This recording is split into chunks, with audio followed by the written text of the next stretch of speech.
আমি জানি তোমরা পুরুষেরা পারবেই না একজন নারীকে শিব ঠাকুরের মতো সম্মান করতে। পারবে কি শিব ঠাকুরের মতো অপেক্ষা করতে?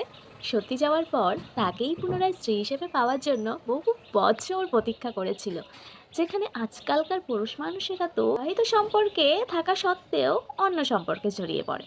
পারবে না। যদি পারতেই তাহলে বর্তমান শিক্ষিত সমাজে এসেও কেন দিনের পর দিন ডোমেস্টিক ভায়োলেন্সের সংখ্যা কমার বদলে বেড়েই চলেছে? পারবে না মেয়েদের সম্মান করতে। যদি পারতেই তাহলে বিয়ের সময় যখন বরপক্ষ কন্যাপক্ষের কাছে মোটা অঙ্কের যৌতুক চায়, গাড়ি টাকা পয়সা চায়, তখন সেটা কেন আটকাতে পারো না? এটাও পারলে না? আমি যে জটার মাঝখানে চারটা আঁকছি সেটা কিন্তু এমনি এমনি নয়, জটার মাঝখানে চারটা আঁকাতে কিন্তু একটা ত্রিশূলের রূপ ধারণ করেছে, বুঝতে পারলে কি?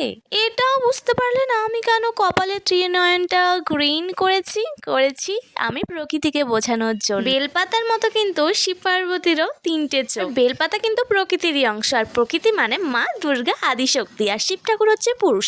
পুরুষ কি প্রকৃতি ছাড়া চলতে পারে, বা প্রকৃতি কি পুরুষ ছাড়া চলতে পারে? একে অপরের পরিপূরক। তেমনই সমাজেও নারী পুরুষ হলো একে অপরের পরিপূরক। এদের কাউকে ছাড়াই সমাজ চলতে পারে না। তবে হ্যাঁ, নেগেটিভ যেমন আছে পজিটিভও তেমন আছে। ঠিক এনাদের মতো বর্তমান সমাজের যা পরিস্থিতি তাতে পজিটিভ ভাবাটা